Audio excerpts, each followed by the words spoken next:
Aujourd'hui, on n'est pas là pour faire un truc casse-tête qui dure 15 ans avec plein de détails et plein de subtilités qui ne pourraient pas convenir à tout le monde. On va juste déjà commencer par reposer les basics.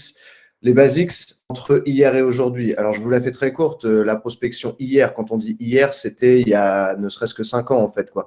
C'était encore un peu le Jean-Claude Convenant avec son téléphone, son costume cravate, sa mallette, son discours peu personnalisé. Et c'était essentiellement des personnages qui fonctionnaient à l'audace, au bagou. Alors certes, qui avaient des résultats, c'était peu scalable.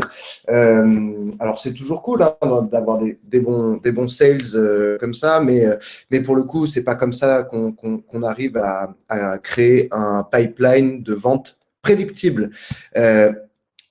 Pour ça, du coup, aujourd'hui, on se rend compte qu'il y a une myriade d'outils qui vous permettent à la fois de prendre les bonnes décisions et de personnaliser encore un petit peu plus votre approche. Donc, on va parler CRM, LinkedIn, tracking, outils de data, scrapper, etc.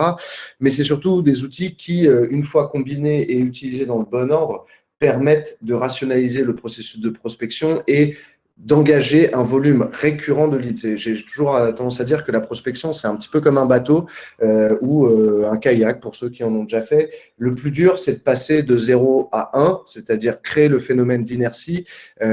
Et après, évidemment, il faut l'entretenir, mais ça nécessite moins d'énergie que de passer de 0 à 1. Et donc, on a plein d'outils à disposition à l'heure actuelle pour faciliter la tâche du coup des nouveaux commerciaux. Mais surtout, en 2021, il faut aussi remettre en perspective un constat. Le constat, il est simple, c'est que ça, en gros, ça fait 10 ans qu'on a tous été picousés à l'inbound marketing par HubSpot et tous les acteurs de la production de contenu, logiciel, agence inclus, etc. Clairement, je crache pas dessus. J'ai monté une boîte précédemment dont c'était le métier que de déployer HubSpot, sales et marketing. Sauf que la réalité, c'est que pour les boîtes qui cherchent à adresser des dirigeants, notamment, de base, il y a un premier statement qui est un premier constat qui est de dire que la position 0 est un mythe, c'est-à-dire que l'inbound, c'est le SEO à profusion, être positionné sur les résultats de recherche, etc. Mais à l'heure actuelle, c'est tellement répandu que être premier sur un résultat de recherche comme on pouvait le faire à l'époque de Datananas, et vous avez peut-être déjà tous découvert le blog, mais en tapant meilleur modèle de prospection, vous aviez le blog de Datananas qui sortait en organique, sauf que ça, maintenant, à l'heure actuelle, en 2021, c'est de plus en plus difficile et du coup, c'est réservé à une forme d'élite. On va pas se mentir, ceux qui viennent de l'inbound marketing, c'est des leads qui sont curieux, mais qui sont du coup un peu difficiles à convertir. Et sérieusement, le jour où vous verrez un DRH d'une boîte de plus de 1000 salariés qui se fait alpaguer dans une logique d'e-book et qui remplit un formulaire, franchement, champagne, je vous paye des cacahuètes. La réalité, c'est que ça existe très peu. Souvent, ceux qui sont consommateurs de contenu, ceux qui s'intéressent et qui tombent dans le filet de l'inbound, c'est souvent des petits poissons, c'est de l'opérationnel. Il y a rarement des vrais KDM qui téléchargent qui remplissent un formulaire en fait, parce que in fine, on sait tous ce qui va se passer quand on télécharge un e-book, c'est-à-dire qu'on va se faire bombarder de mails et puis il y a un petit sales qui va nous appeler pour nous qualifier, etc., etc. Donc le modèle inbound, c'est pas qu'il n'est pas viable, c'est juste qu'il est insuffisant. Donc il faut le compléter avec le modèle outbound. C'est quoi un KDM? Je me permets de te couper Ah, direct. pardon. Yes, effectivement. KDM, alors c'est ce qu'on parle, c'est ce qu'on va considérer comme un Key Decision Maker. Souvent, lorsqu'on avance en prospection, on a besoin de soutien au sein de la boîte qu'on prospecte. Et là, ça va être des champions, ça va être des utilisateurs finaux, mais c'est des gens qui n'ont pas forcément le pouvoir de signature. À l'inverse d'un KDM qui, lui, est celui qui, entre guillemets, valide le bon de commande à la fin.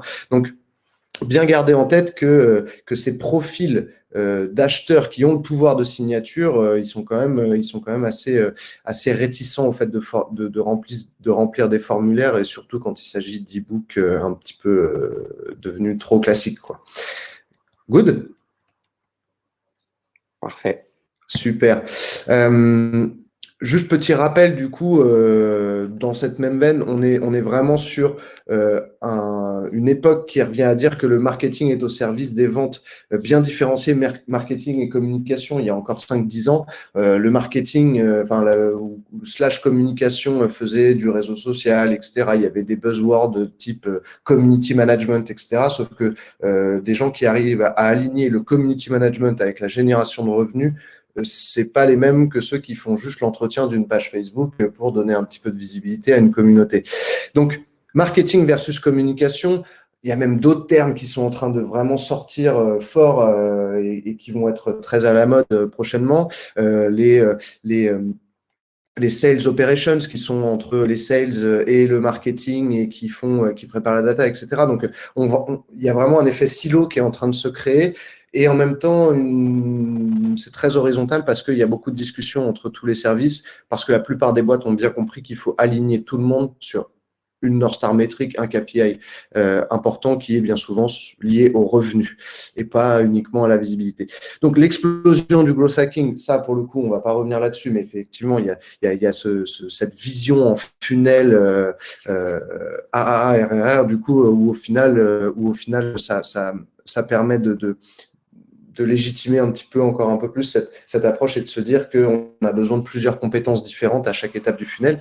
Et puis, dernier truc, les bons SDR, on le vend en poudre. Bah ouais, carrément.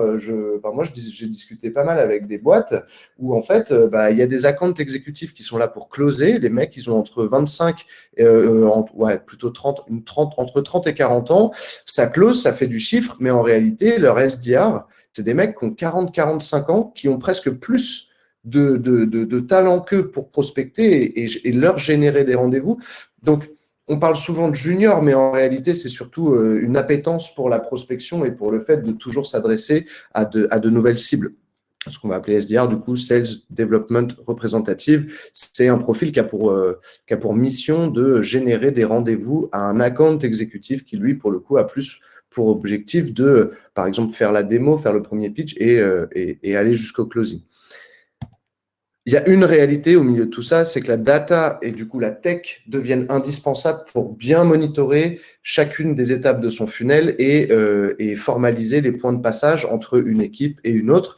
Donc effectivement, les outils d'analytics deviennent de plus en plus perfectionnés. Il y a de moins en moins besoin de faire des data studios et de monter des trucs maison pour faire parler la donnée. C'est vraiment presque à portée de main. Évidemment, le CRM, c'est la base du suivi commercial. Enfin, le commercial qui fonctionne encore avec son carnet et son petit répertoire papier, etc. Enfin, ça n'existe plus vraiment. Et puis, il y a aussi une notion de tracking et de scoring presque en amont qui permettent d'anticiper les actions, être capable de se dire, tiens, ce compte-là, il m'intéresse, ce prospect-là, il m'intéresse, mais ils viennent de s'équiper d'une solution concurrente il y a quelques semaines, quelques mois. Donc, je vais peut-être attendre qu'ils arrivent à leur période de reconduction. Voilà, cette idée de se dire choisir le momentum ou choisir la fenêtre de tir pour maximiser sa chance de conclure.